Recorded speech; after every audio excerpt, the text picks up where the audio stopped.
Hi everyone, I'm Katie Room from Perhaps Press, where I review indie sci-fi and fantasy books.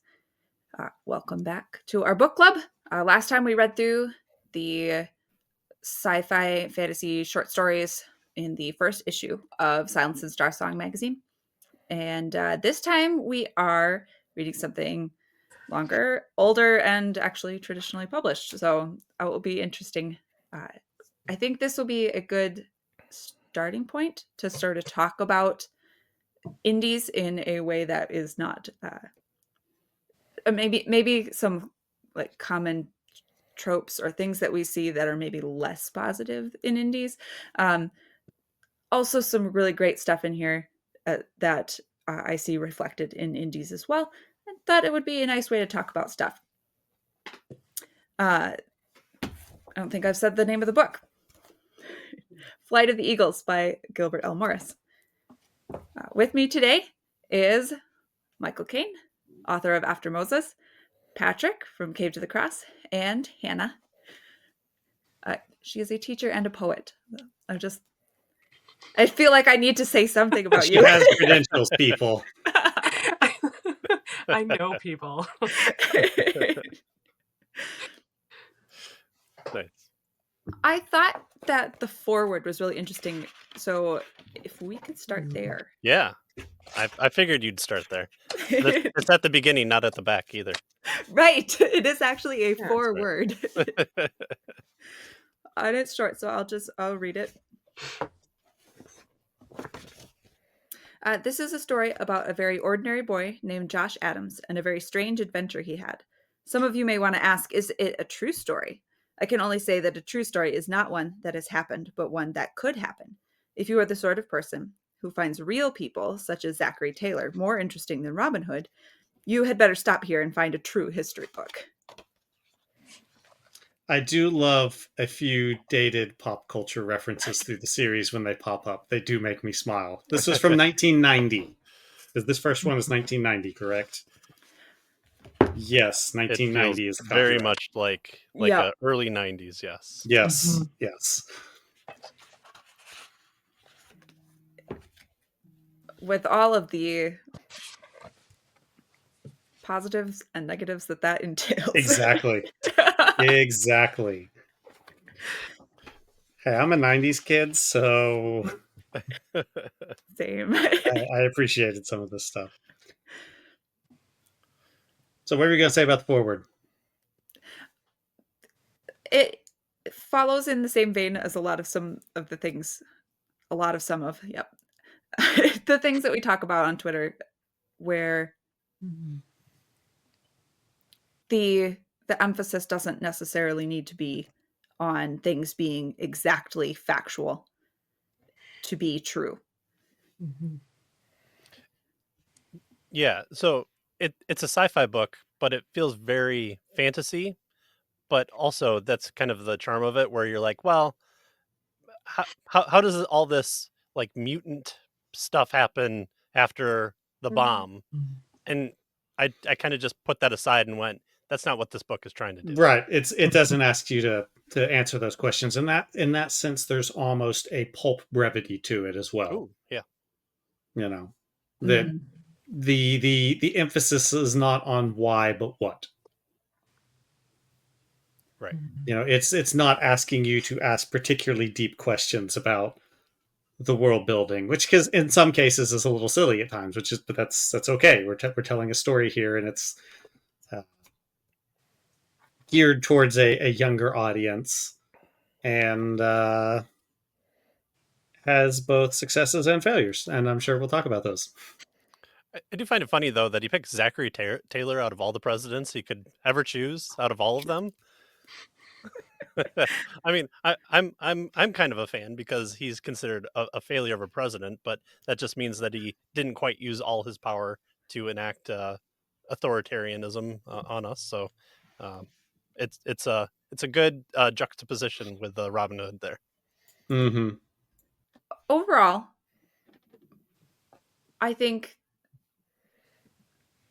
I read it as a kid. Coming back to it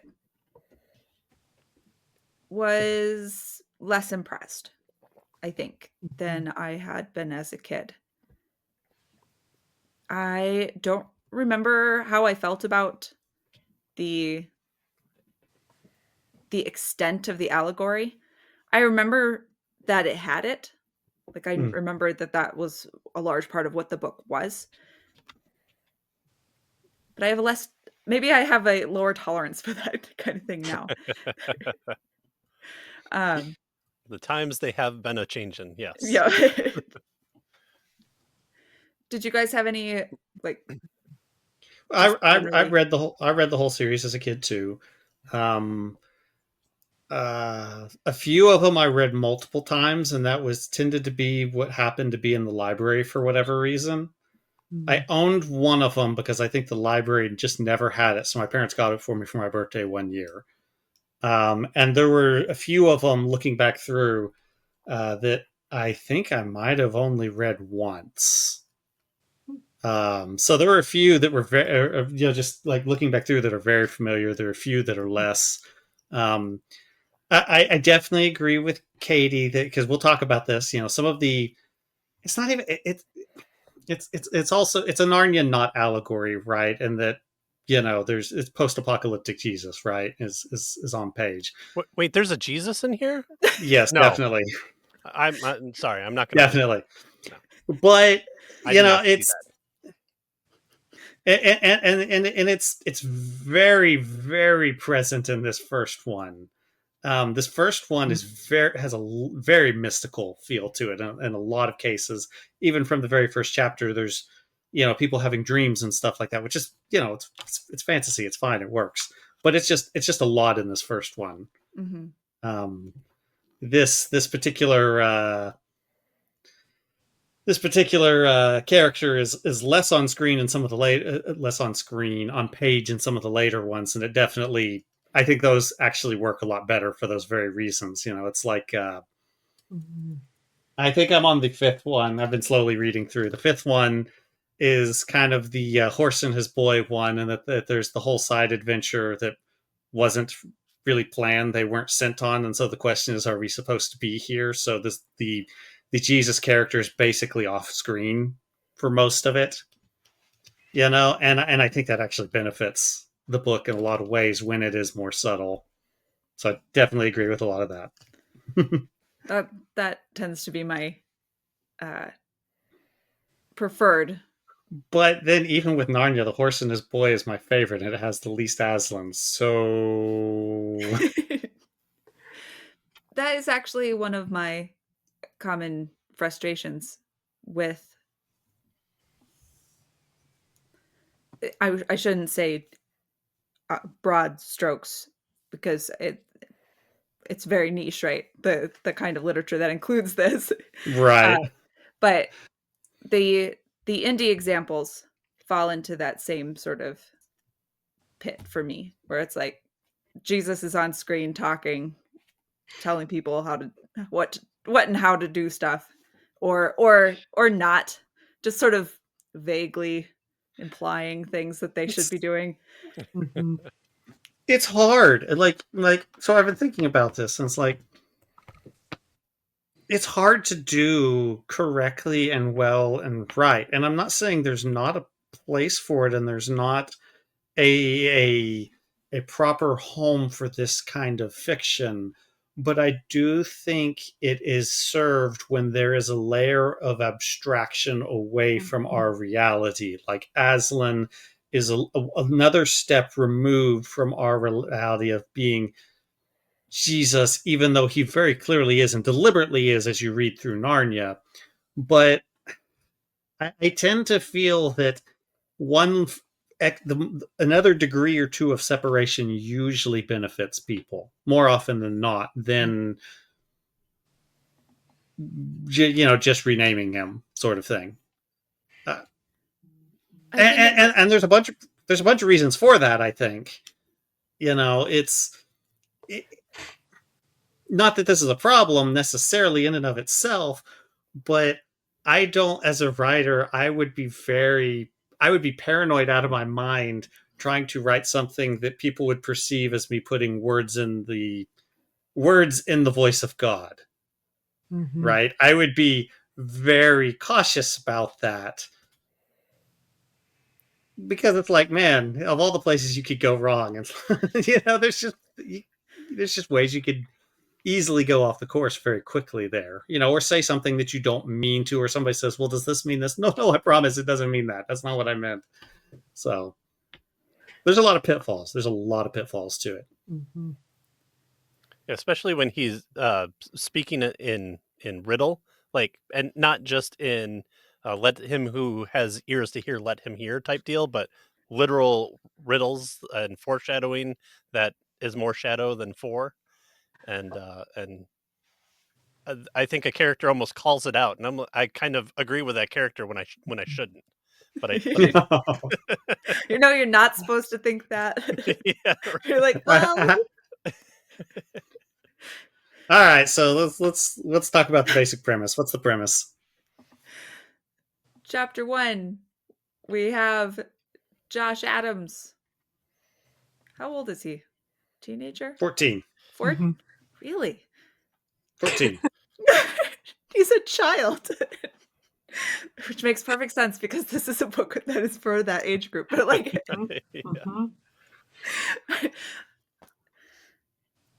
as the older I get, the more I'm like, no. Oh, I'm to the age where I call 22 new hires children. Like, oh, the boy here is gonna still wet behind the ears. I'm like, all right. In our defense, we kind of keep people children significantly longer than in previous generations. That's very true. Yes. 14 and 1832 would have been a little more responsible than the average 14-year-old, today. So sure. There is he lives with his parents. They're happily married. Nice couple. And they are hosting a girl named Sarah. Her parents are missionaries somewhere more dangerous. And so they sent her to live someplace safer. And then war breaks out. The word nuclear isn't ever used. But it's obvious enough. Right. Seems like that's the conclusion you're supposed to draw.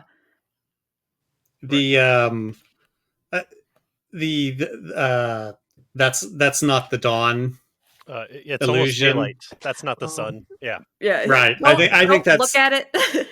that's not the first time I think I've heard that kind of language used for nuclear war, but I appreciated it here.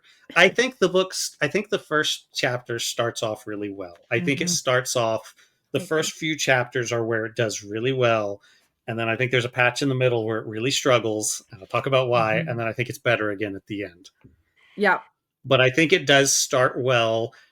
It has, I like that there is a narrator voice.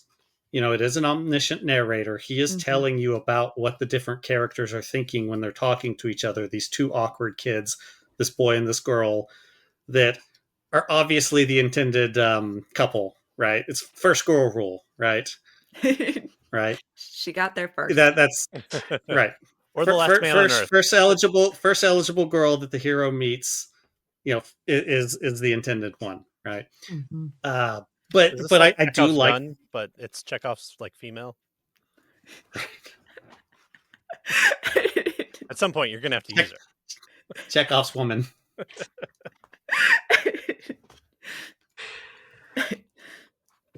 That actually makes a lot of sense. Yeah, I hate that it does. But Josh's father is a scientist, and we don't get details on what he does, really. We don't get details on this government program or whatever, but Josh is taken to this facility underground in this silo, it's actually an old nuclear silo, old missile silo if you read between the lines, and is put to sleep and frozen to survive the war. Yep. And that's a great start for a a novel aimed at a 12-year-old. Yep. And Sarah is taken and put in one too, but not at the same Yep, location. elsewhere. Mm-hmm. Mm-hmm. He wakes up, is it 50 years later? He's awoken? Yep. I think everything's very, very different. We Yep. have the obligatory panic scene that no other sleeper has. That's something I'm going to talk whatsoever. about, and I think there's a reason for that, but and I understand it, but that's one of the problems with the middle section of the book. So yeah, he has a panic attack, and apparently the guy who woke him up, who was there to explain things to him, let him have his panic attack and never said anything, just sitting there breathing in the dark until Josh calms down enough to hear him breathing in the dark. Look, he's a creepy little hunchback that hops. Give him some credit. He was trying not to make it worse because he's weird and ugly. It kind of makes a little bit of sense later on. Does it though? Does it? It does. A little bit. A little bit, yes. I'm with Patrick here. This one makes sense. I wanted a little bit of I'm not saying a little bit more emotion throughout this book, and I was going to squeeze the stone until the blood came out. I'm not saying that he was making a good decision by waiting. I'm just saying I understand why. I understand his reasoning. That's all. Sure.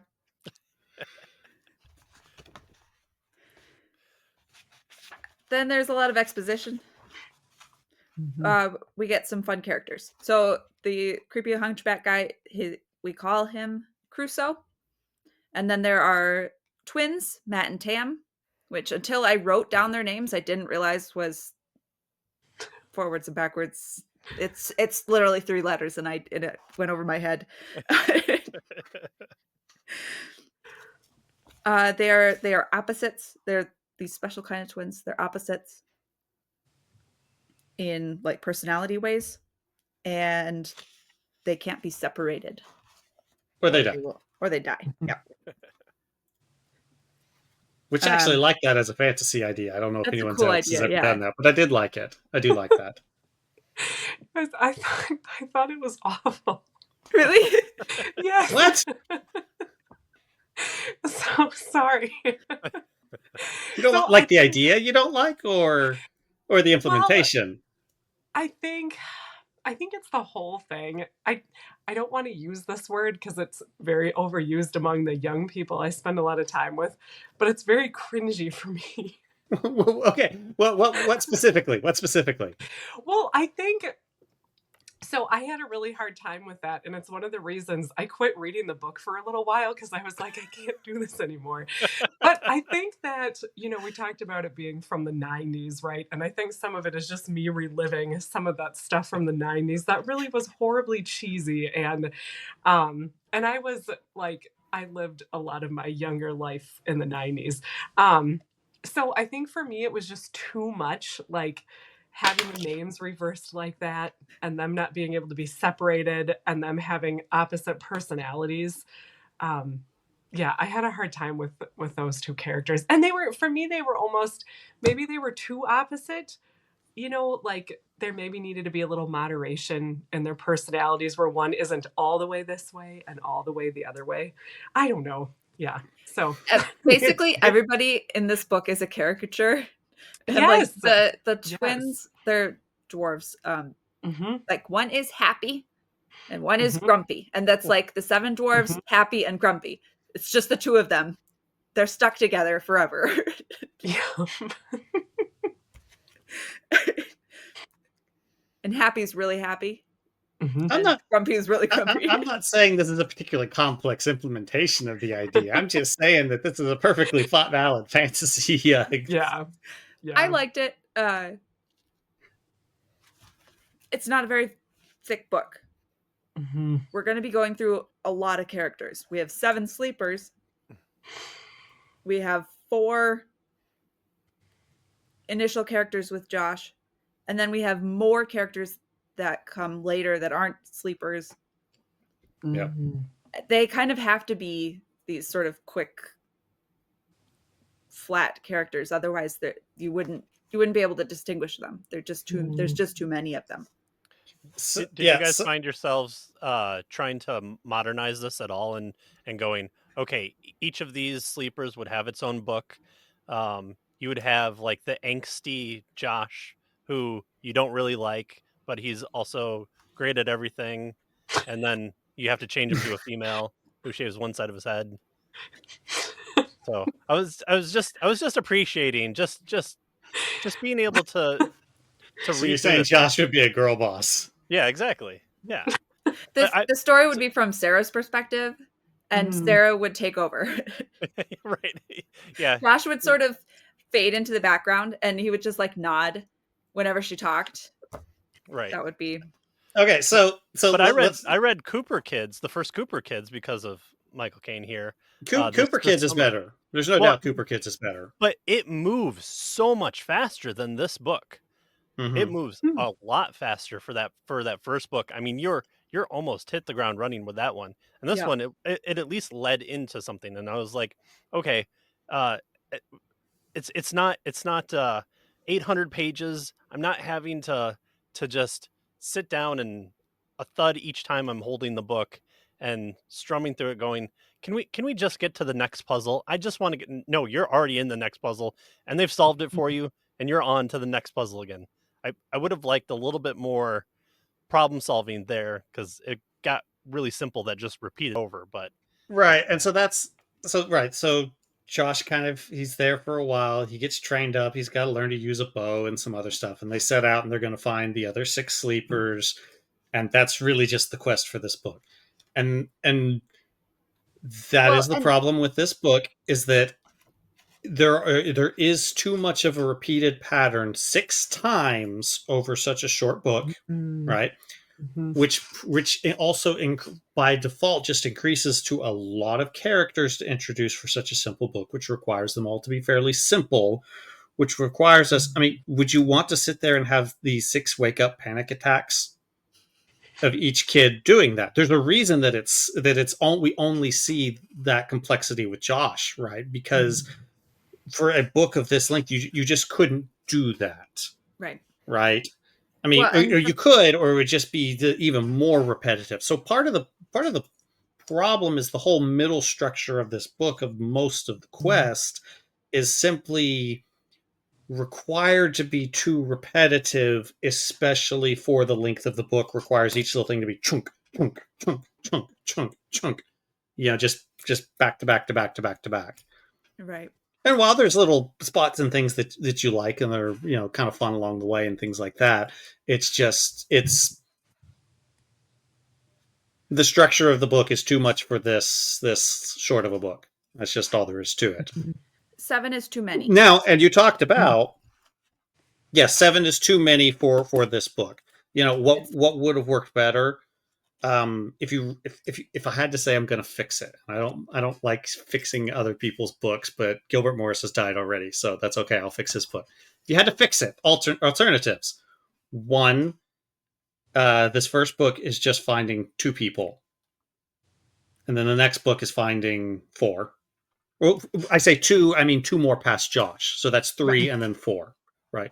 Or you have an alternate setup where Josh isn't the only one going out and finding, and Josh finds 2, and then the other group meets up. Right. You're still not going to know, you know, there's another group that's been collecting, and you're still not going to really know those people until future books, because that's ultimately what ends up being happening is each book down the row has a different character that's kind of the forefront character. Like the second book is Sarah's book. You know, the third book is Reb's book. The fourth book is Dave's, I think it was. But the fourth book is actually the worst one in the series. It's just boring. It's so boring. I'll have to tell you. Yeah. Anyway, but so what somebody mentioned was you'd have each book kind of he does do that, and so they do kind of start to flesh out their personalities a little more. Like Jake, for instance. Does anybody have any idea anything about that kid, like at all? From this first book. He was kind of cheerful. I mean, like, he was in jail and he was like, "Hey guys, Right. You just don't, right? You just don't. Whereas, later on you figure out he's a little bit of a scrappy, slightly pessimistic, but a little bit of a stick in the mud sort of guy.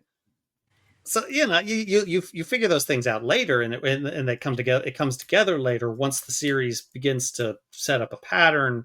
There's more room to breathe, at least. Whereas this one, it just isn't there. It's just not there. There's just not enough room.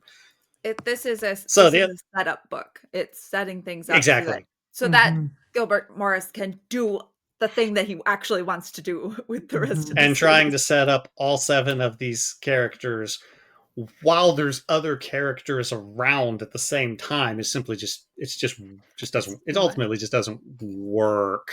Right. Isn't there also like 6 books after all these ones too? I think there's like this other like sidequel series, if that makes sense. There's some others that he wrote later. I never read those. I think they came a good while later. The covers aren't as good either. And that matters to me because I do like the covers. The covers are solid. Yes. Take that, Indy. The idea of a book setting things up is something that I've seen in indie series too. And it is hard to do. It generally ends up being kind of episodic, which is unfortunate. And for certain books, it works better than others. This one, I would say, it doesn't work so well, just because of how repetitive. I'm in the room, how many times. I'm in the room, I was not talking about yours. Well, and his bibliography is gigantic. All that man did was write. I mean, people with 3 letters before their last name should really take to heart what you can do in the span of a lifetime.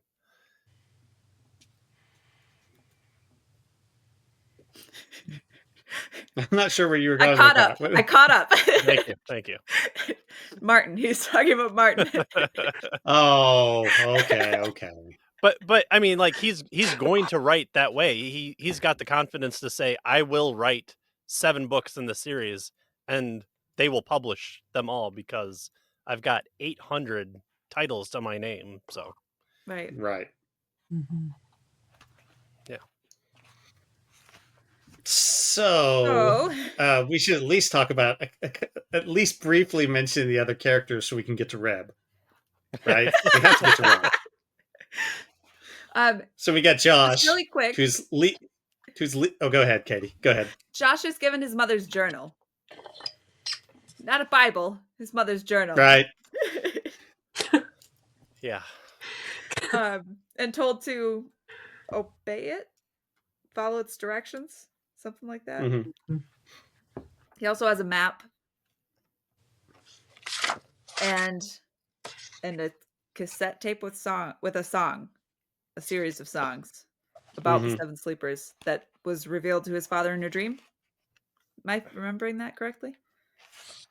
Yeah, but it's basically that's just the riddles to line up with the map so they can figure out where they are and things like that. And that's it's not complex. It's nothing you'll figure out, but it is at least fun if you're a kid that you're going to be flipping back to that map and looking at that map and lining up and things like that. So I actually think that's a good feature of the book for the target audience.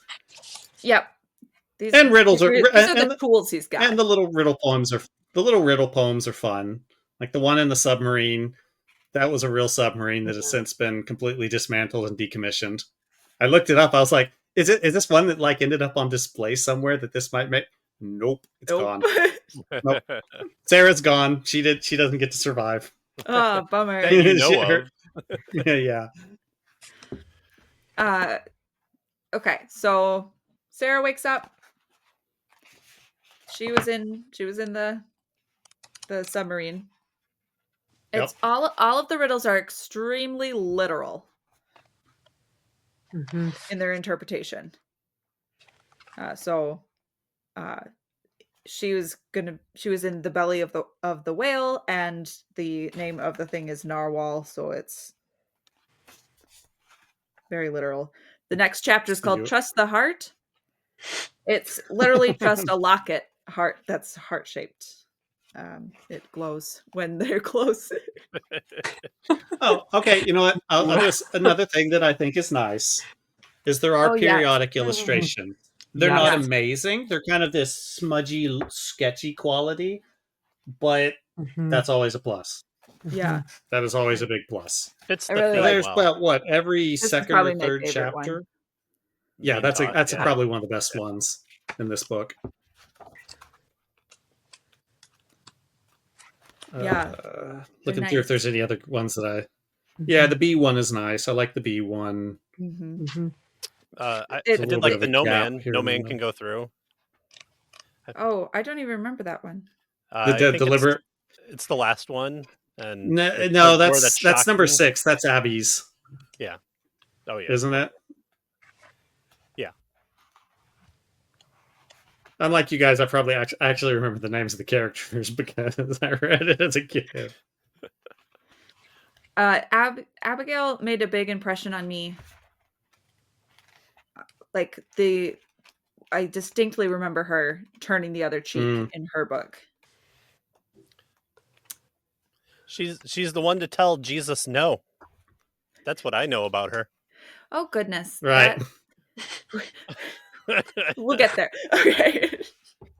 Um, I've only read the The- first one. That's it.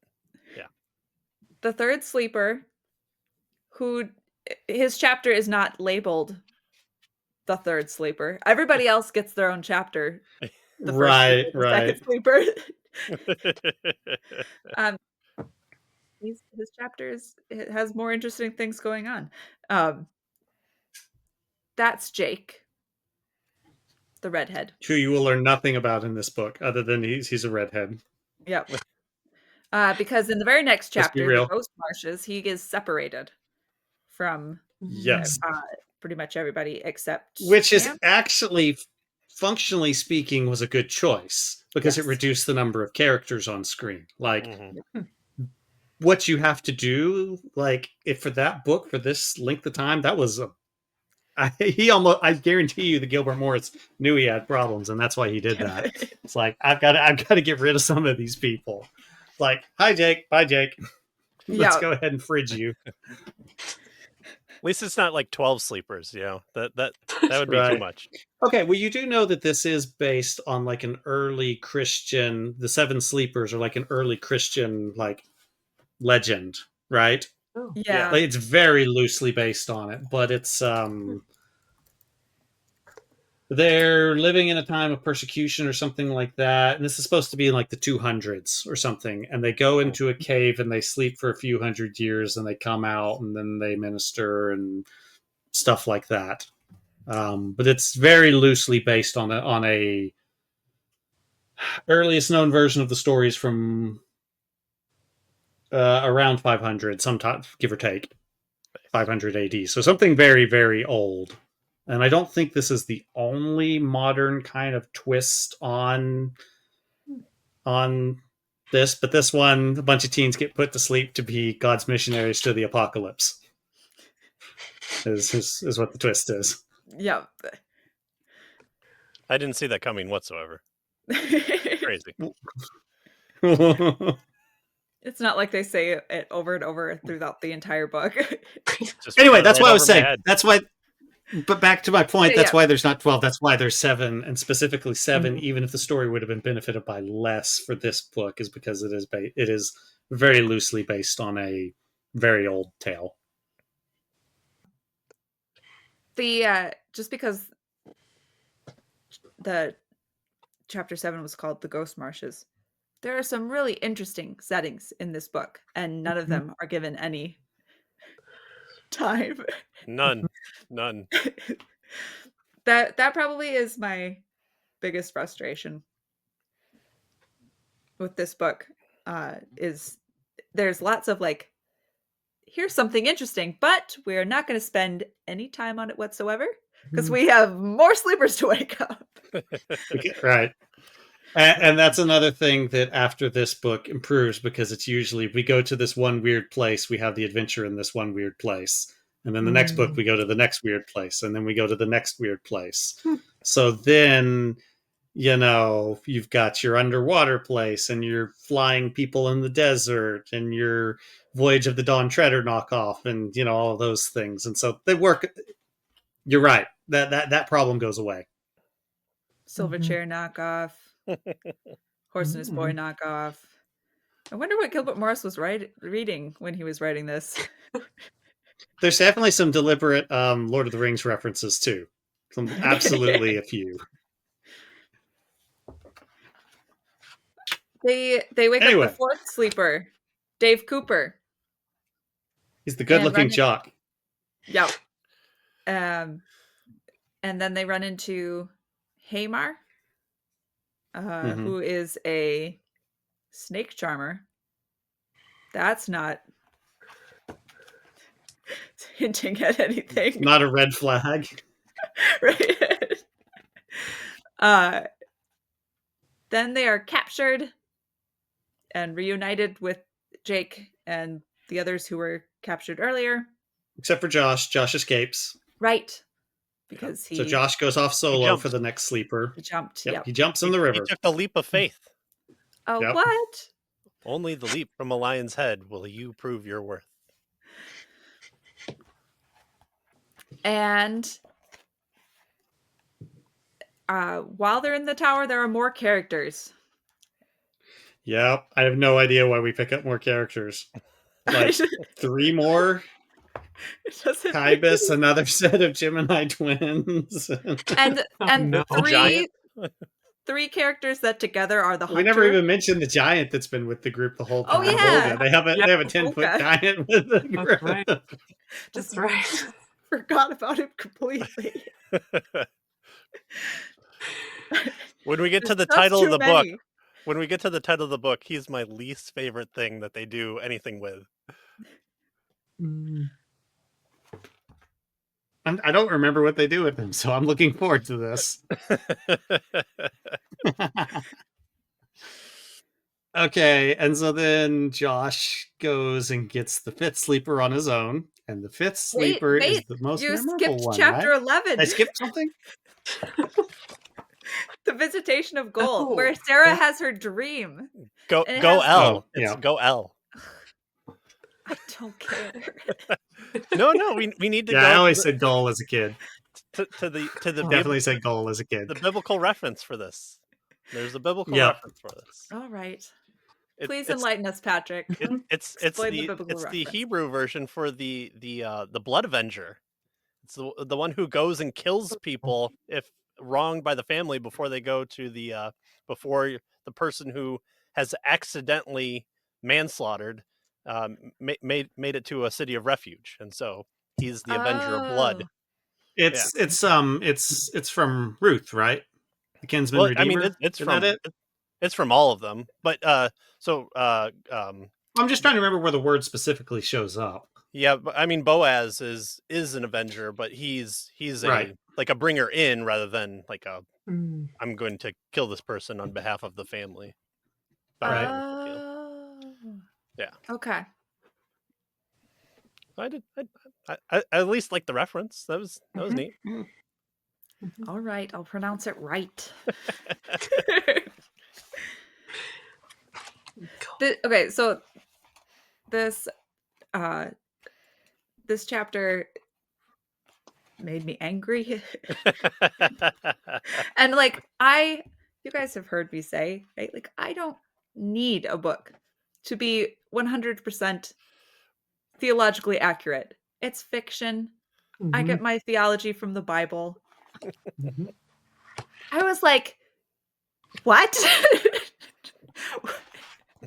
It made me so angry. I don't even remember what you're upset about. Irrationally angry. Great. Speaking of irrational, speaking of being irrational,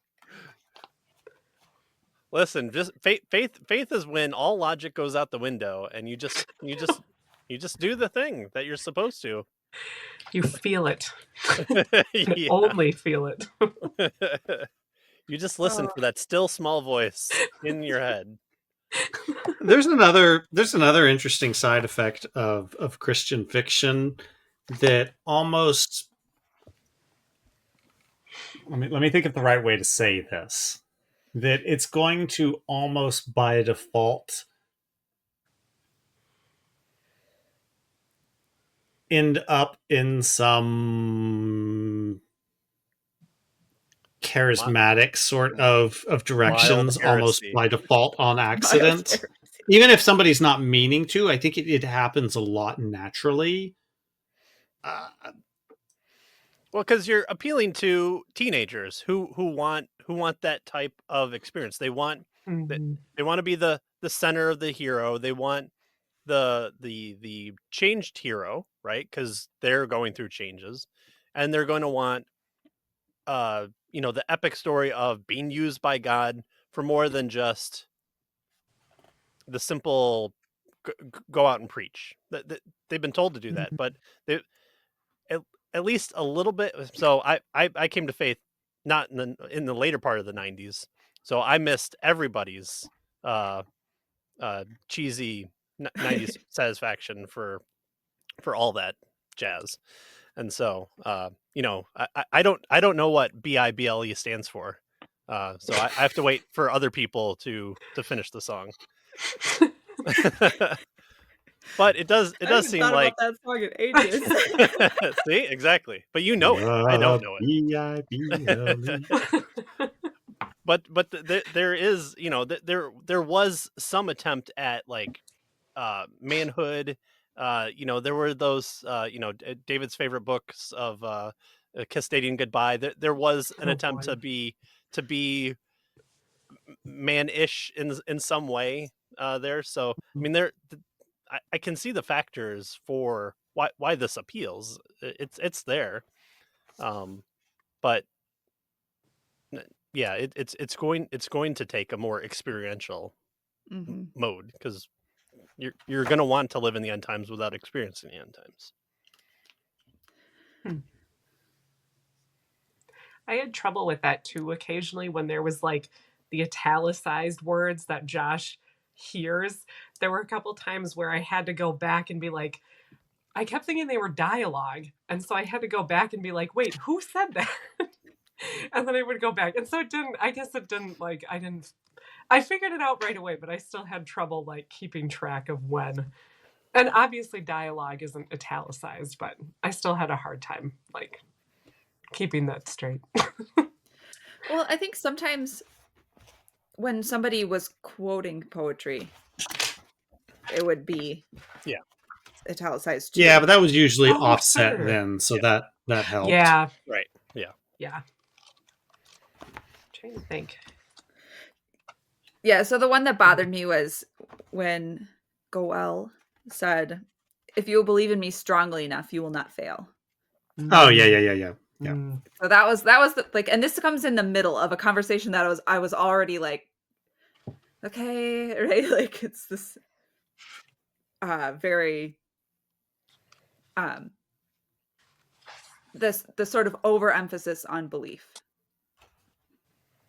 where like he asks her like 3 or 4 times, "Do you believe me, or do you believe in me?" And she's like, "Yes." Right? And he's like, and then he says, "If you believe strongly enough." It's like, you don't really, you just believe or you don't, right? Like, I don't know. Do you Well, love me? Feed my sheep. Do you love me? Yes. Well, okay, then go feed my sheep. Do you love me?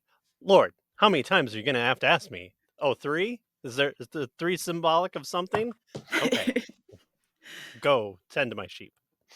yes. that, I don't mind the I don't mind the repetition, but I agree on the strongly, because that gets into kind of quantizing faith as a quantized thing that therefore does things, which again, like I said, I think this kind of fiction accidentally falls into charismatic, Mm-hmm. type things. I completely probably on accident. I don't know.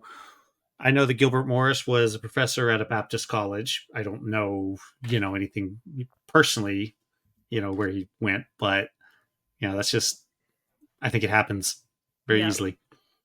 Well, and like Charismatics Patrick, probably love that, but the rest of us are like, oh, oh no. Well, that's who well, like it was, visited Christian bookstores back in the day. I know that much. ugh. Oh man, let me tell you, I worked at a Christian bookstore in college, and I have so many stories. Mhm. I have stories out the wazoo. Mhm. So, no, there's stories for other times. Stories for other times. Okay. Reb, Josh we wakes gotta talk about Reb. Let's Josh have some wakes fun up again. the fourth, fifth. Where are we? Fifth. Fifth. Reb. Fifth sleeper. I think at Bobby about this Jackson. point, the book generally starts getting better. I will say. Well, Reb is an interesting character. Yes, Reb is Probably an the first interesting one. character. By the time they get to 6, there's getting chased in the desert and there's a battle and stuff like that. I think at this point it's back to getting better again. Starts well, Yes. really struggles, and I think it's on the upward. Can we pause and talk about the bad guys for a second? Oh yeah, absolutely. yeah. Let's go ahead. Okay, so it's the Sanhedrin, and I appreciate that. That's fine. I think it's But pretty dumb. but I have no clue what any of them want or do or are or anything. Uh, uh, Elmas is like the big bad. There's no like I will defeat you all. There's no White Queen. So- You know, encounter. There's nothing with these people other than they want to kill us. Which okay, they're the brigands in any post-apocalyptic film. They don't really have to do anything other than want to kill you. But why specifically these people? Do they know about the prophecy? How do they know about the prophecy? that's implied as yes. Eh, I think that's on page as being yes. They do know. I don't remember Yeah. where it is, but So I want like this is where a modern telling would cultifies these seven sleepers, and then you have to worry about no, it's not us. We're not Zeus and Hermes here. We're just fellow creatures like you, and that would have made it somewhat more interesting. And then you wouldn't know who the good guys are, bad guys are, other than Sanhedrin's always bad with Darth Vader, Elmas here. I'll tell you. I'll say this too: that this is another thing that I think the characterization of the villain shifts starting at the second book and going forward. It's almost like they published this and they kind of went, "Yeah, this doesn't really work. This needs more details." Mm-hmm. Yeah, So absolutely. it shifts. Like you figure out there is like a top Dark Lord guy who has some kind of name relating to death. I don't know if it's a Necro or Thanatos sort of type name, but it's uses one of those, And Elmas is kind of like a lieutenant, and he's in big trouble for having let them slip through his grasp, sort of thing. So the characterization, you're right, it doesn't work in this book, and it shifts. It's like they know it didn't work. I wonder if it was originally one book that they split for whatever reason. I would have my doubts. Just on the way the later ones are structured. Yeah, that's what I was going to say. The structure. I've only read the first book, so I'm Yeah. And like I said, this is the second weakest one. This one's the one that has like problems. I just think Yeah. the fourth one is boring as all get out. So Caruso's the one that kind of tells about the Sanhedrin, and they do attack relatively early and frequently enough, especially once you get to Yes. Reb and then the chase through the desert, which I liked. Yes. Although the distance thing always kind of it wasn't clear enough for me, but it felt very Waterloo-ish from the Les Mis chapters that Hugo cut out for very good reasons. Like the approaching army, and you just have to try and get over the Ural Mountains before the army catches up to you and slaughters you. So I did like that. That it felt imposing and menacing, and especially once they get to the final sleepers. But other than the foreshadowed person of Snake Charmer, I mean, I never felt like there was a bad guy in here other than leaping into the canyon river. I had no clue who any bad person was other than they're the people chasing them. I think a lot of indies say that a bad guy just needs to be bad, right? You don't necessarily need him to be the sort of complex character, as long as he presents a big enough threat. And I think you can do that, but I right, don't think that that's necessarily what you should do for it any particular reason.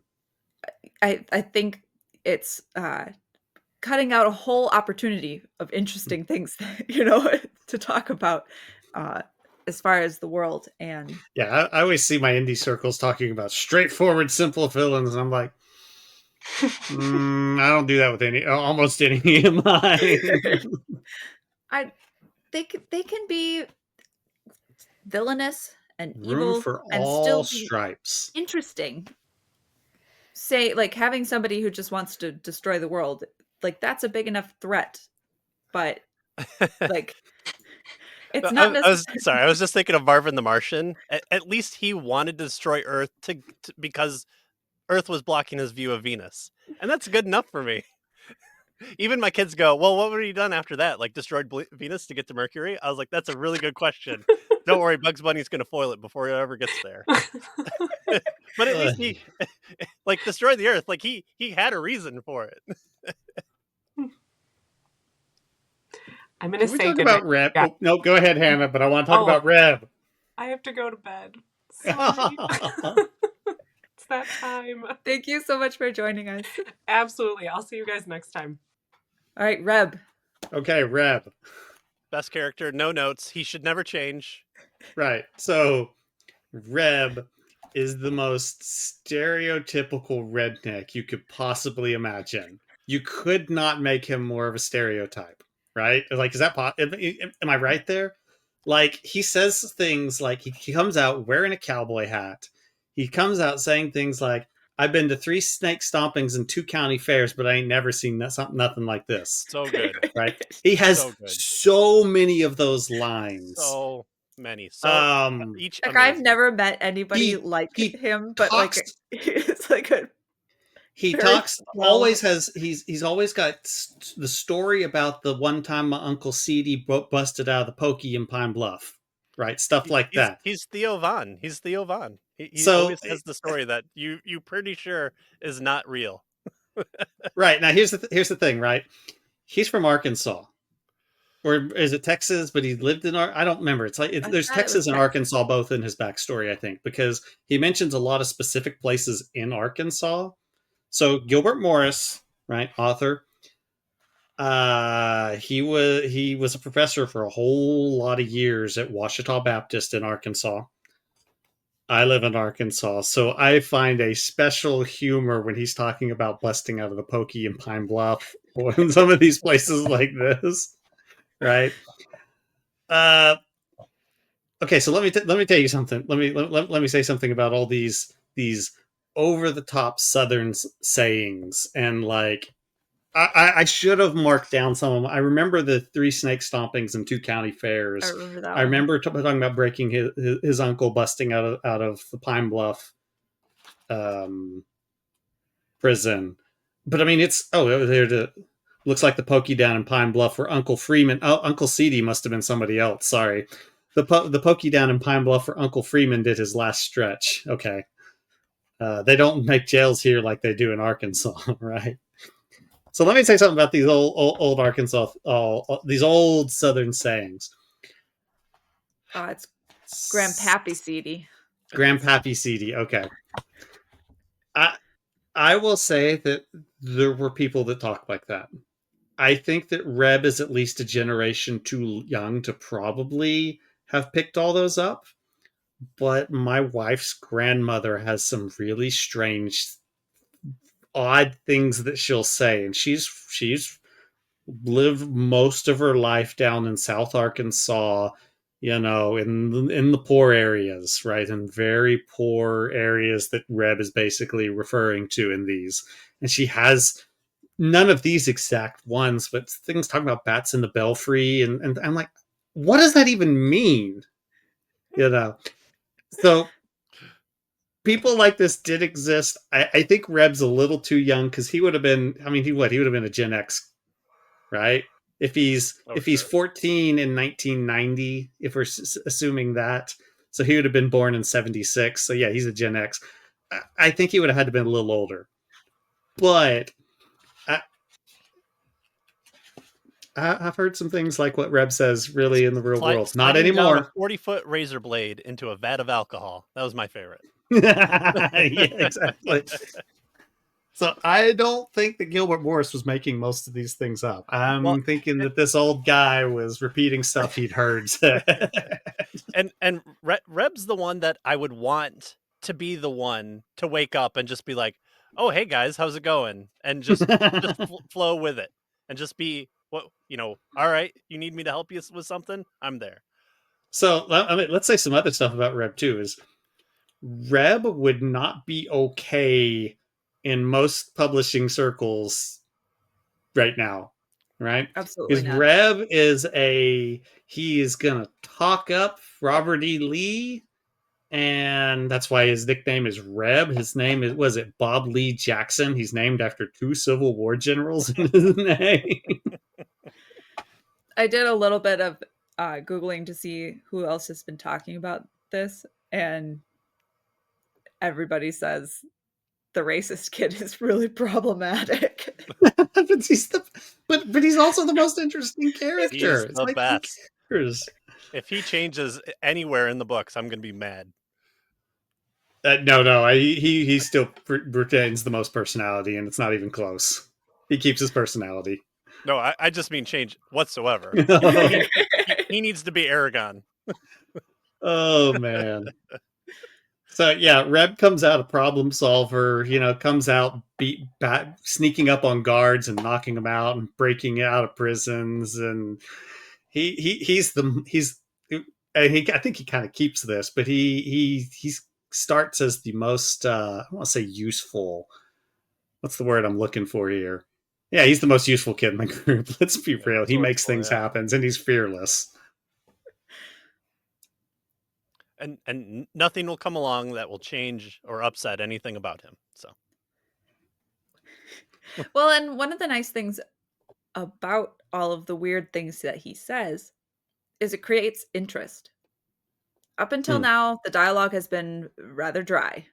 Mm-hmm. All of a sudden, you're like, "Oh, what is he going to say?" Right. Yeah, well, and like Josh, other than jumping into the river, the only reason that the only reason he looks forward to finding the next person is that person for him is the key to be the leader. It's definitely not him. It's definitely not the first person to be awoken. And this is where the Kanean reference of know what genre you're in would really help him. Right. You're the first. Guess what, buddy? Josh's find whole a mirror. That's another problem with Josh is that he really just doesn't want to be the guy. Even though he's supposed to be the guy, he doesn't want to be the guy, so he kind of feels like a whiner through the book a little bit. Well, he this feels is like a back very in the grumpy 90s, right? When it was evidence of your worthiness if you did not want to be the leader. There's tons of books like that. It's the humility that's the pity whore. Like, no, I'm the worst person ever. No, you're not. You're really the best. Am I? No, I'm not. Keep telling me more about how I'm awesome. I'm really not though. But keep telling me. I don't think Josh is that way. I think he's just a whiny 14-year-old. Just saying. Who might have benefited from knowing that his authority figure was right there. Just right. We'll get there. Let's keep going. Very quickly. We break out of prison. We all get back together. We head out to the desert. We get number 6. Anything else to say in between there? Dave. The betrayal. Betrays them. But actually, it was because he trusts he was the wrong dabbling person. in the occult. or hypnotism or something. He trusts And the wrong person. Let's say it like right, that. That's really the best thing, and then that person betrays him, right. and Dave gets taken captive. But like a later chapter is called Traitor Redeemed. So Yeah, I mean, I wouldn't. Wait, I mean, a little bit on the spoiler side. Come on. Oh, the chapter titles are completely if you literal. read What through the happened? table of contents, you've read the book. Yeah. So we So get the sixth. Oh, Dave yeah. leaves them. So he's not with them. He was hypnotized into leaving. The Edmund has left. Yes. Yes. And they continue. They wake up the sixth sleeper, who is pretty girl. I call her the cheerleader. So shockingly pretty. All of the boys sort of orbit around her. I mean, that's not the dumbest thing in this book, Katie. I'm not saying no judgment. Okay, I will say there were a few times that I was like, man, I wish these characters weren't being so stupid. And I was like, actually, never mind. That's okay for the rage. That's actually in character. It's probably exactly what they would be doing. Yeah. I've been to youth group. I know what this looks like. Sarah wishing death on her immediately. You've seen that all the guys at youth group try and carry 6 chairs at a time, 3 under each arm, because that's how they're going to find a wife. Isn't that right, Patrick? I was very happy to be moving chairs for one of our like youth groups. I was like, oh, I'm already married, but guess what I'm going to do? As many as I can. These chairs are going to have as few trips as possible. That's like the universal American church experience for a teenage male is how many chairs can I carry at once? Yeah. I have with Abigail,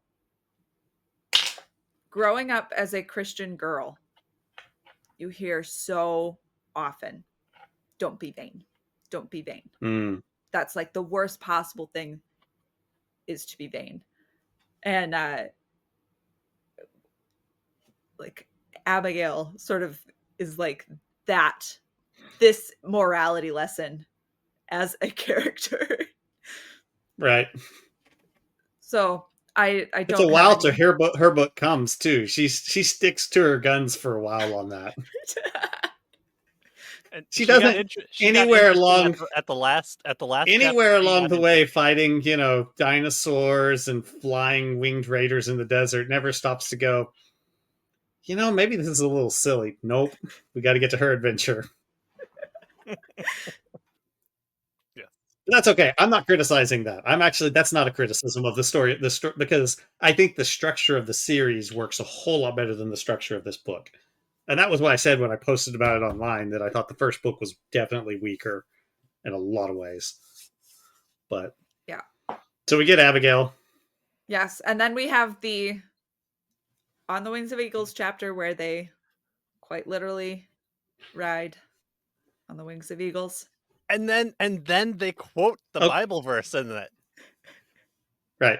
There's a few of those throughout the series, I notice. Okay, so what about the giant drove you nuts about the eagles? The giant Volga. Four eagles just have cords that will lift him up, and he's got automatically a harness on him, and he's just crane bodied from TMNT just out, and he just lifts off like it's no big deal. Like they were expecting a giant to be there. Well, one of their endless members of their party did go get the eagles, if you remember. Yes. I have no idea what his name was. Because one of their 25 people in the party. I didn't bother writing them down. It's like, okay. Kybus? Was it Kybus? Kybus. It was somebody who was so similar to both Caruso and Matt There's 3 more party members we haven't mentioned yet. At this stage, when they get Abigail, there's the hunters. I talked about them. And I did. Did you? Oh, I didn't remember you mentioning those. I actually, Yeah, there's that's another. three weird creature people who are together. The hunter. Right, the hunter. That's right. It's not the hunters. Like one of them is like a giant nose and smells. Another has giant ears. Another has giant eyes. And that's Again, actually a good. That's another good side. That's another a- great fantasy great concept idea. right there. Doesn't do anything with it really. It's just flavor. So yeah, that's pretty much that chapter. Is eagles. Yep.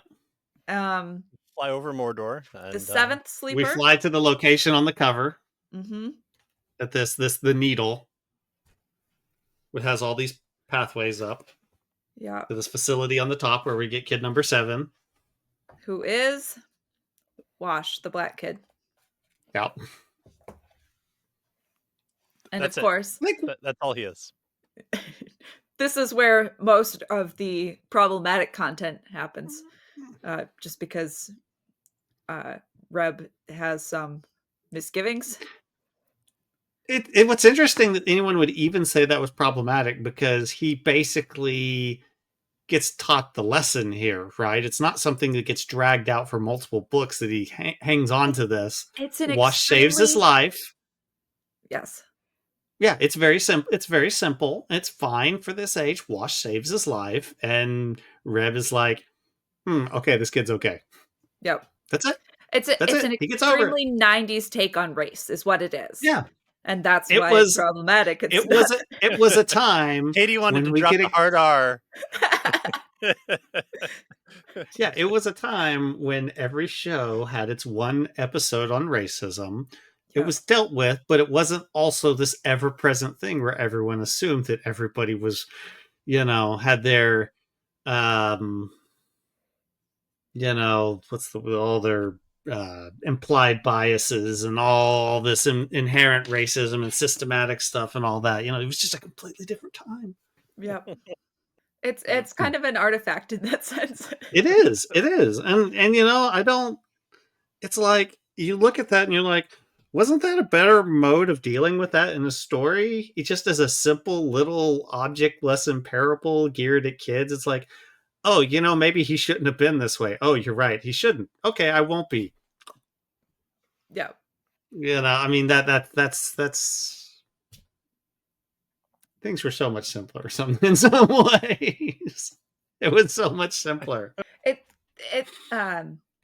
It's interesting to me that particular morality lesson is the one that bothers people so much now. Like looking at the reviews. Been trained on a different rubric for the last. Right. When was Obama elected? I hate to say that, but 2008-ish was really the beginning of the shift of that. Yeah. Because there's a lot of mini morality tales kind of spread throughout. Yeah. And that's what you'd expect. That's what you expect right. with pretty much all fiction aimed at 10-year-olds. Unfortunately. I hated that as a kid. You kind of expect it. There's nothing inherently wrong with it. It's better when it's more subtly done, obviously. Yeah.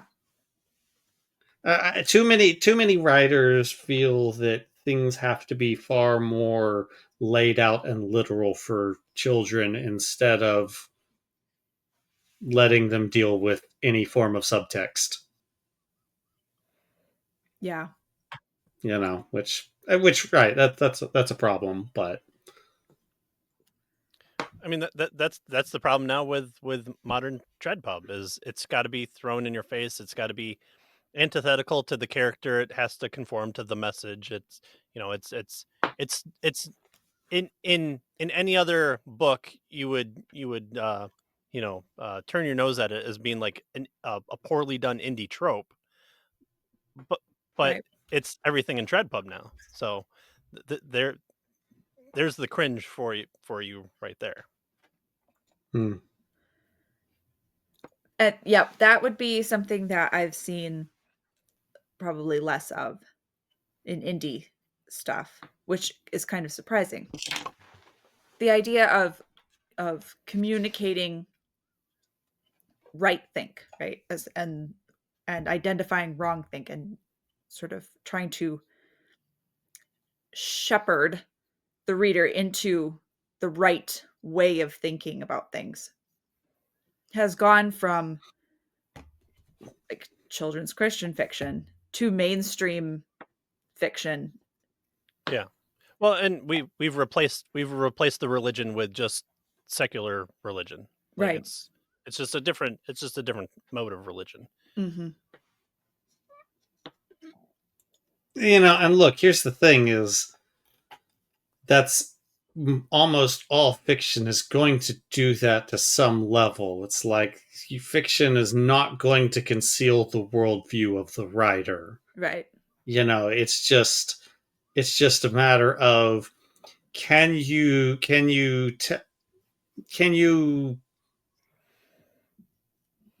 tell the truth without beating someone over the head with it. Well, and here's something that this book does. I don't know if it's interesting or good or not good, and uh, stop me if I'm too close to the end.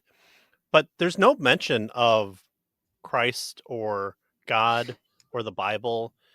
Yeah, I was No one, gonna no, at some point think about talking about that. Go ahead. yes, no one's learning their lesson from like listening to an application of a story and then the applying of it. The application is the living the life, and uh, I think we've at least Katie's talked about it before on her show, where you always appreciate the turn to Christ without the witnessing it, almost like you don't have to have that come to Jesus salvation moment with I can only imagine playing, and the crying and the tears. Yep.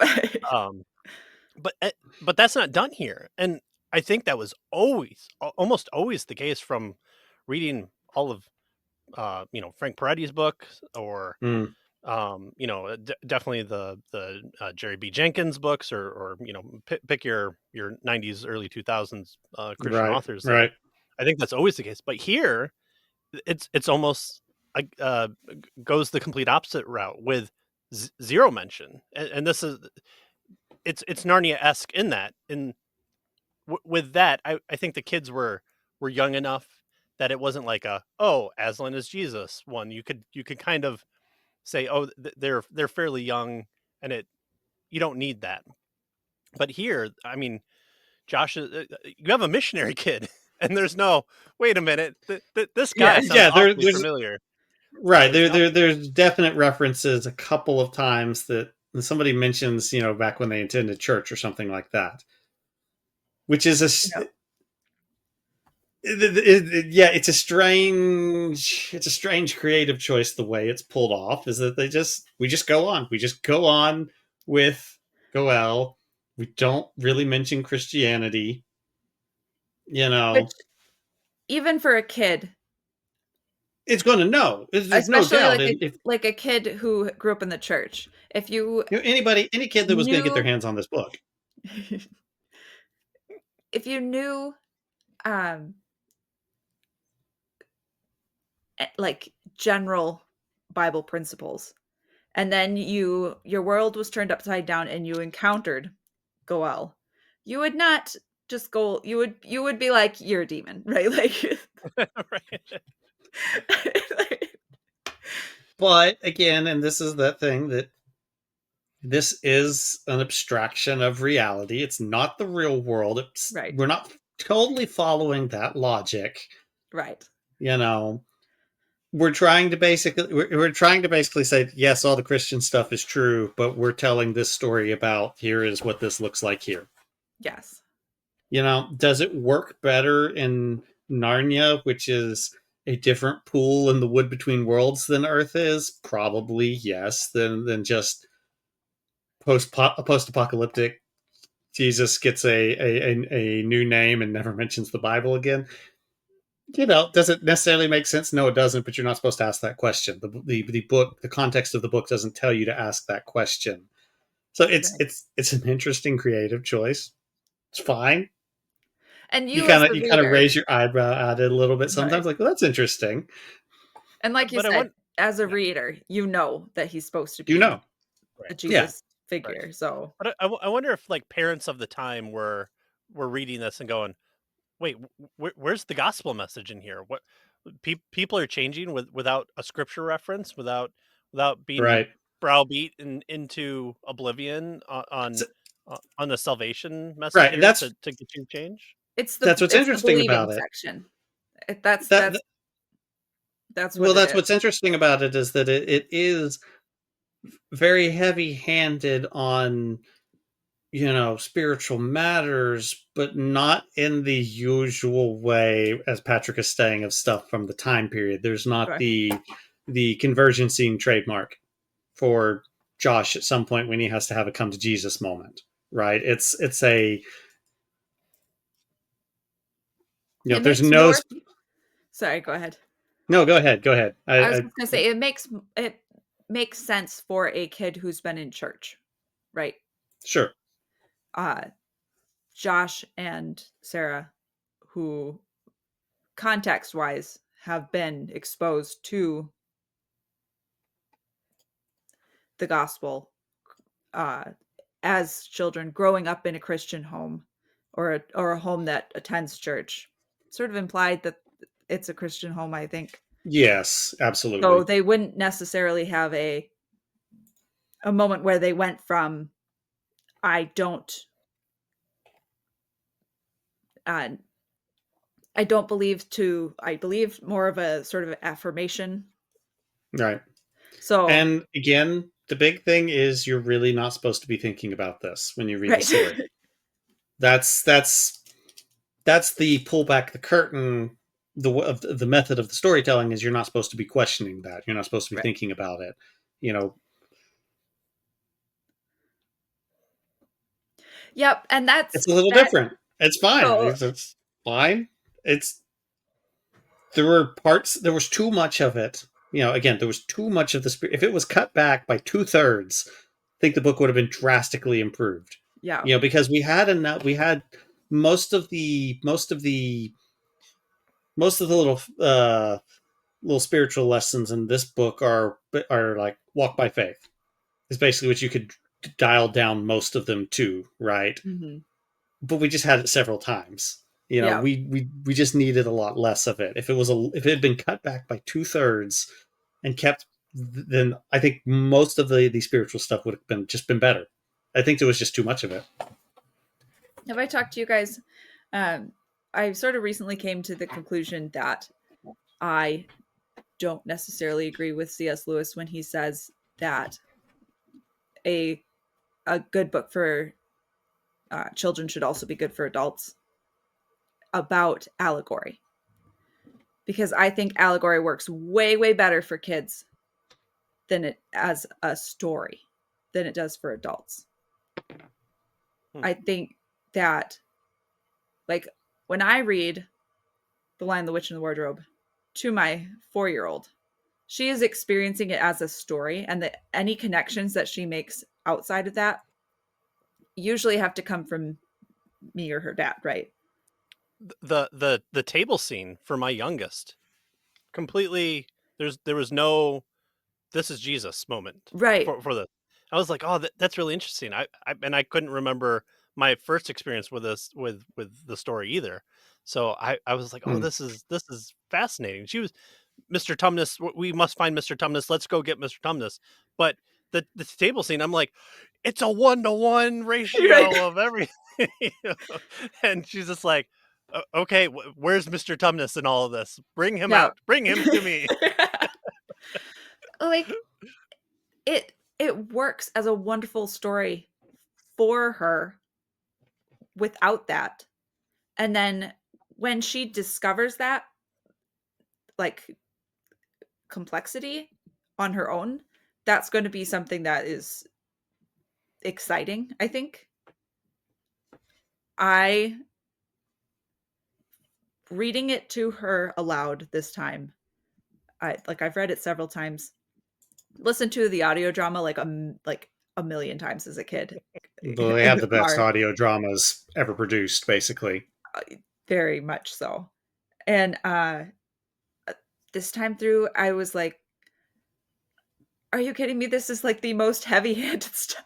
Like, it's not as heavy-handed as this, but like she is enjoying it, and I am like, this is a 1-to-1. Like, Okay, so now back up to C.S. Lewis, his statement again, and go over so again your specific. I Yeah. Just what I think is that it's still a good story for kids, right? And not necessarily speaking specifically about either C.S. Lewis's stuff or this book, but Allegory in general can be a good story for a kid and not necessarily a good story for an adult. And the reason that I think that is the deeper meanings and the 1-to-1 stuff gets in the way of the enjoyment of the story. hmm.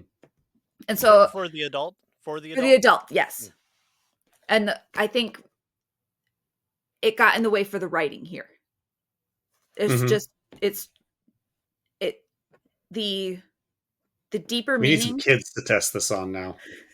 The deeper meanings got kind of in the way of give us more about the setting, give us more about Characters. anything, right? Characters.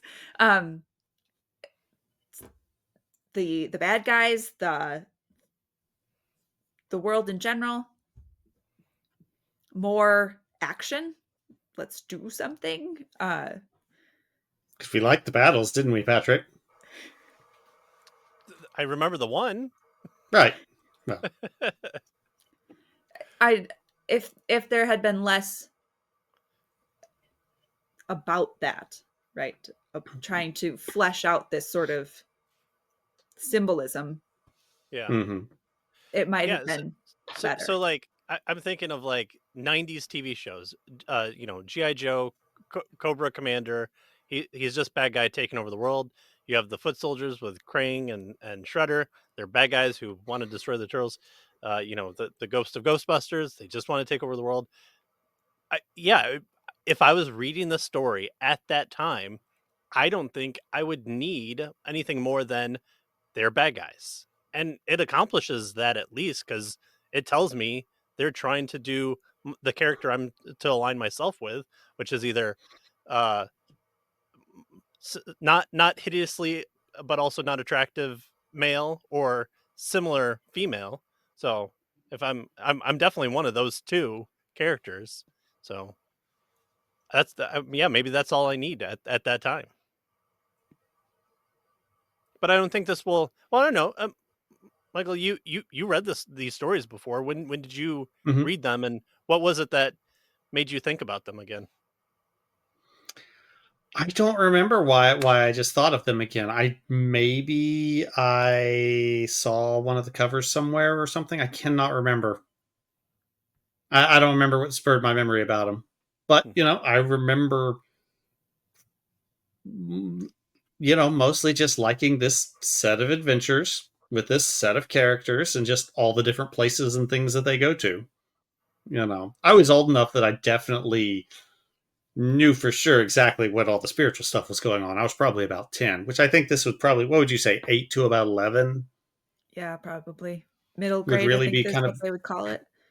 yeah, would kind of be that sweet spot. Well, I don't know. You really think that young?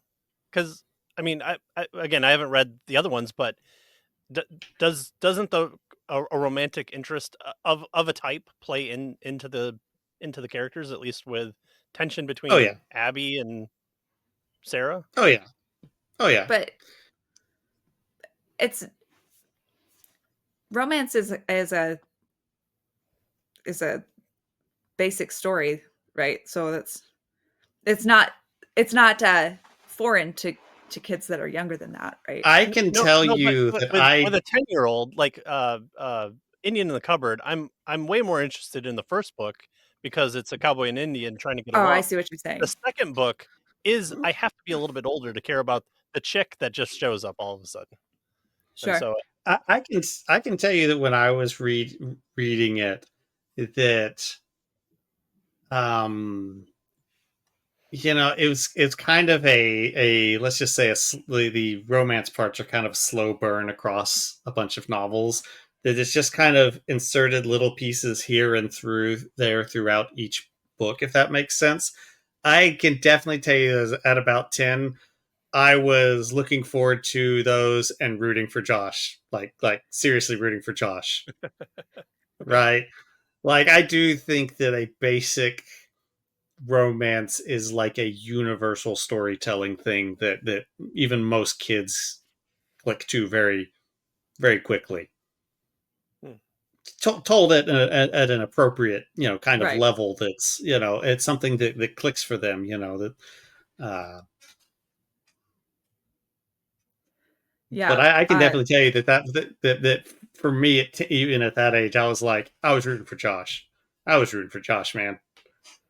Like, come on, you just. Ugh. She clearly likes you, Josh. She clearly likes you. Stop being stupid. does Crusoe ever find his true love? No, I he mean, dies. Spoiler alert. that's not the half of it. Yes, also spoiler alert. He's Josh's father. Oh. Warped by nuclear radiation into a little hopping hunchback. This is the ghouls from Fallout. I Yeah, I was not satisfied. I remember not being satisfied as a kid too, so I stand by Yeah, my yeah. I don't think it's really necessary for the story. It's supposed to kind of be the kick out that Josh needs to. Okay, now I've got to actually lead this thing, and this sort of does. I don't think it really works well, and I think it actually creates a world building problem in that we had to have just a small enough time period pass that Josh's father could still be alive, when really we needed 2 or 3 centuries. Sure, yeah. Yeah. Really, for some of the, especially some of the later settings, to make much sense. Yeah, and the But fact that he just kind of like gets a signal and he's like, I must go back to my home planet now, and he poochies himself to be just fair, into he the had ether. spent the he'd been like sick and beaten and been carried around for like the back half of the book, so he'd been in real bad shape. But you're He right, it's not survived. I'm telegraphed sorry, as but well as it. you survive nuclear radiation fallout, the death of your entire family and civilization, and you can take a few beatings. I'm just saying. Man up. Seriously. You call uh, yourself a scientist. I I understand the idea, I guess, of why exactly. he decided not to tell Josh that he was his father. Oh. I or just was there disapprove. or was there for his initial wake up and freak out. I Listen, that's his child on that table. He wasn't sure. Now he is. Yeah, He he's a just believed. coward. That's what he is. He just didn't believe hard enough in Goel. Okay, you questioning your faith in Goel? No, didn't think so. In fact, he's going to come and tell you a thing or two. Somebody else Anything dies, else? and it's Dave, Uh, and oh, yep, Goel brings him back to life.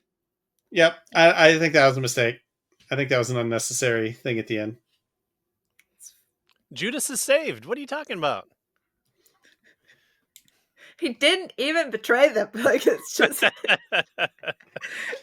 This is Jesus Christ Superstar type Judas. He's the hero of the story. Soon to be played by a androgynous black woman. oh, goodness. Um, Yeah. They get surrounded. They fight. They escape. They escape. The book ends with their escape. Goel talks to each of them. Yep. And that's when Abigail's like, "No, my pretty face." Yes, that's the best one. The best. Yeah, each of the kids get a foreshadow of what's going to happen in their book. Basically, the one that focuses on them. Which, I mean, props And for knowing what was going to happen. He knew an yeah, oh ending. yeah, Like he had 7 it books planned away. out. What? yeah. That's because he'd read The Last Battle.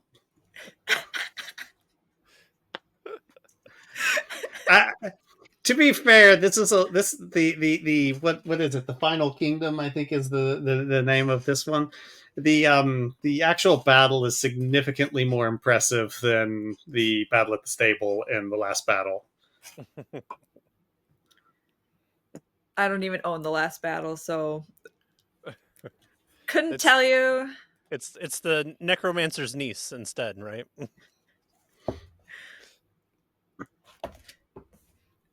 Okay. There's another extremely literal riddle, and they escape. Yep. So I wanted to figure out, I was like, was that building they were hiding out in that last battle, was it like the ruins of some megachurch that had this big placard of the words up there? Because why were they there? That's what I always imagined. That doesn't match the picture, but megachurch that's the only thing I could figure passage behind the truth. Oh, that goes down to like a secret like river thing. yeah. Yeah. There are some really cool settings, and they just aren't Yep. given justice. Yep. Yeah, it would have been nice to have a little bit more scenic ruins. That's what you kind of always look for in a post-apocalyptic anything, right? You want the Statue of Liberty on the beach. You want the mall that all the vines are growing in. You want the space shuttle entombed by vines and moss that you're not quite sure. I mentioned this, in my tweet, and I'm also in Katie's Discord, that this book also has a slightly different vibe than the rest of them. And I think this is the only one that really has much post-apocalyptic character at all. It's definitely more fantasy going forward. Like almost without fail, it's more fantasy going forward. Yeah. All right, I'm out. Or even sci-fi. The book 2 is sci-fi. Really, it's sci-fi. Did you go ahead? Did you go ahead and read any? Okay. I was intending to, but no, it's fine. So the second one picks up right where we leave off, escaping down this underground river, and we meet somebody at the end of it that's waiting for them, that was told to go there, and we get taken to this underwater kingdom where these people fled after the nuclear war, and they're riding around sharks and shooting harpoons with compressed air tips that explode, and so we're like fighting giant squid, and it's sci-fi. The next one is sci-fi. Like, it's not, there's no post-apocalyptic. We spend most of the time underwater. I think it's significantly better than the first book, and I agree that I think the third one is significantly better too. I think the third one's might be the best. It's the Kingdom of that Atlanta. One is just straight. that's no. No, that's what it has to be. No. Atlanta. My ring light is definitely creating some havoc there. But yeah, we're riding around underwater. They've still got technology. They've got compressed air, and it's fun. This series, again, more like indie stuff, where every book can be completely different. Like you don't have 10 books worth of the exact same thing over and over again. Right, this and I think that's very repetitive, but the rest are not. Like, they're very unique. I remember that. Yeah, like I wish I brought them all in here with. I only brought the first 3 in here with me. I should have grabbed them all. I didn't grab mine either. But it's like you got underwater story, you have straight up medieval story. Number 4, you have cavemen. And the caveman one is definitely the most boring to me. It is definitely, they are the missionaries to the cavemen. And it was hard for me to get through this time. I got through it, but it was a little boring. But the 5th one is good. I think the 5th one might be one of the best ones too. We definitely have some quasi-Arabic tribes, and then there's the tribes that have made some Da Vinci flying wings Oh, and are fun. like riding the drafts through the desert and taking slaves, and I do everybody remember gets that. taken. Yeah, I think the Winged Raiders is one of the good ones, one of the best ones. And Arabian then we slavers? have I've never heard of such a thing throughout all of history. no, they're taking the people with Arab names as slaves. Oh. Haha. But they're just a different tribe. But then we have the underground kingdom, the Empress of the Underworld one that Katie was mentioning. That's the silver chair Yeah. proxy for XP. I don't remember as much about that one. I know that my library didn't have multiple copies of that one because I never saw it much. I don't know if I read it more than one time. It's extreme. I just remember it being extremely frustrating because the whole time you as a reader know that Abigail is being stupid. That is one thing with the omniscient narrator. Definitely, there's never cases where you're going along and really deceived with the characters in that Right. way. So that might lead to things like that.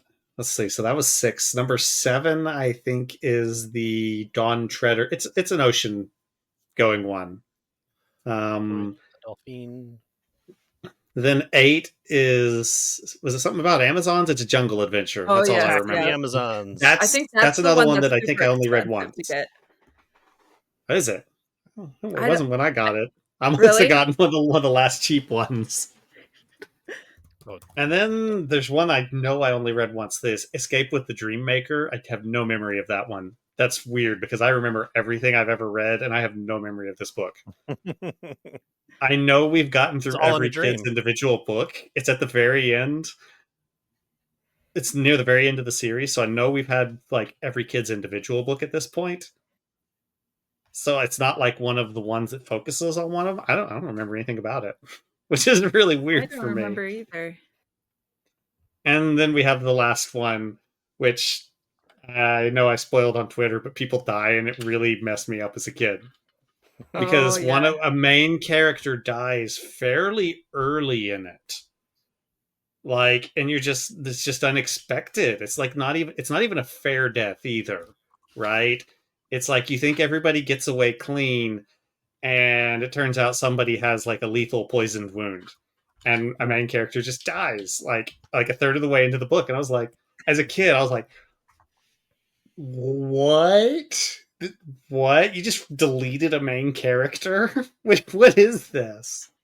So that That last I remember. 97 too. So I mean, he wrote and wrote and Hmm. wrote for some of them doubled up. It probably didn't take too long, but still. So I remember having my little mind blown for the Final Kingdom. Spoiler That's the alert: one kids die. George R. Martin read and went, "Wait, you can kill main characters? What if You I knew can that at kill the main beginning?" characters. I'll kill them all. So I do think, again, I will stand by that all of them except maybe 4 are better than number 1. I think, and I say that from a structural, the way the story is told, sort of direction, not just, you know. I think there's like actual like flaws in the first one and the way the story is told that are less prevalent as we go on. Anyway, there we have it. Yeah. Is it worth the read? Just the first book? I mean, no. I mean, if you're an adult and you're looking for something to read, I wouldn't recommend it. It It's like It's if you're clunky. looking, right, exactly. It's clunky. There's serious structural flaws, I think, in it that Yeah. are just due to the nature of the story. The route he picked didn't work. Would you If you give it want to to your read some, kid without the nostalgia? I mean, no, because I never would have heard of it without the nostalgia. But I mean, like Right, I don't think my kid has to read everything I've ever read, although it'd be nice. right. Uh, but do you hand this one to your kid and just let him go with it?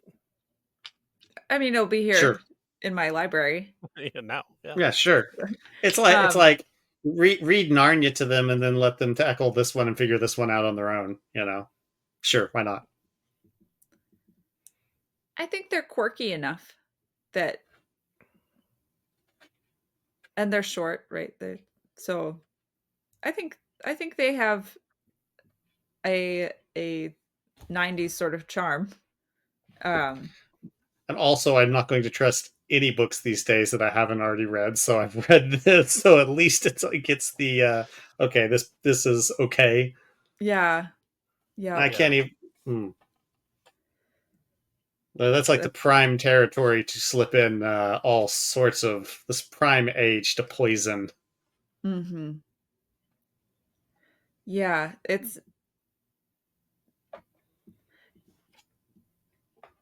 yeah, yeah. I It's hard to recommend this first book. I think right. the later books are easier to recommend to a kid, but you got to start here. So in that case, it's like, yeah, sure, read it, kid. Read it as a kid. Your kids read it. Mm-hmm. It's fine. Obviously, if you're a parent, you should probably be reading what your kids read anyway before you. So just know that Right. you're not going to love this first one. You're going to smile at Reb unless you're easily offended. But if you're not easily offended, Reb is going to make you smile because you're going to go, wow, this kid. Okay. All of a sudden, it feels like there's a real person. Yeah. Um, Some of the awkward scenes between Josh and Sarah feel like they're real people, but mm-hmm. in But not as good of a way. not in a fictional way, Right. right? Like in a It painfully feels like real. it's like, Patrick, you were a 14-year-old boy once trying to talk to girls. Do you really want to relive that experience? No. Oh, that was only in while I was mowing the lawn and thinking about all the women that would definitely come up to me from afar, knowing the quiet nerd in the corner was really the frog prince. So, yeah, I'm one of those days I was going to talk to a girl, and then the internet came along, and I didn't have to do it face to face anymore. Like when she says in here, like, "Hey, I just want to let you know I do like you, and I've always liked you, even when you were like super Mean to awkward me. back there." I was like, "Man, if only it was that easy. End of the world, I'll take it if I could get that Oh, conversation." never underestimate a teenage male's ability to fumble.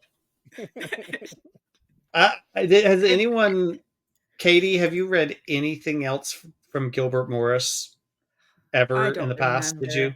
I certainly I never did. Yeah, I know he was most famous for what is it, his House of Winslow or whatever, which I respect the concept that it was basically this centuries of this family through basically every major historical event in Europe and the United States. There, okay. it was like this tracing all these family trees, and they were still selling those while I worked at the Christian bookstore. Yeah, So I respect the concept. I have no idea if there was any merit to them. I You know, don't think that I did I because was probably by the time I was ready to read his not kid stuff, I was solidly just consuming into fantasy. fantasy sci-fi. Yep, I just yep, I exactly. didn't have time for that. But And like I I'll said, the concept is great. If you want to write a super long series and you have the history background, like weaving generations of a family through all these different things. Like that's cool. that's easy. Yeah, that's not, I mean, it's not easy, but I mean, it's an easy concept to say, oh yeah, that's good. Mhm. I might have been terrible. I don't know. But I was just curious. Yeah. No one read anything. But I anyway, if you want to not read my- good, if you want to read better 90s Christian fiction aimed at this age group, Cooper Kids yeah. definitely is better. Mm-hmm. Yeah, like I said, I missed all this. So I Left Behind for basically, Kids I was basically, my jam in high school. I was basically here, and then I jumped right to Timothy Zahn's, Thrawn trilogy, like immediately after this. Is where I was. So, A leap versus a step, sure. and then like right after that, was reading, Asimov's short story collections and Foundation and Dune and all that by probably 13. So I was not too deep into this age band of Christian fiction. I kind of skipped it, most of it. I think I read a lot of it, but I read so fast that I don't remember a lot of it distinctly. So The more modern thing that obviously is significantly better than this is Andrew Peterson's Wingfeather Saga. Oh, yeah. End it. we are out of time. Thank you guys so much for joining me. Thank you to everybody who is watching at home. Please like, subscribe, comment. Let us know if you guys ever read this when you were a child, and if you enjoyed it, what your impressions of it were, and if you have any other thoughts. We'd love to hear from you. Not sure if we'll do this whole series. Have some indie anthologies I'd like to do as well. Get back into doing some more exposure to indie authors through their short stories. As always, you can find reviews of indie sci-fi and fantasy at brevity.com. Guys, have a great day.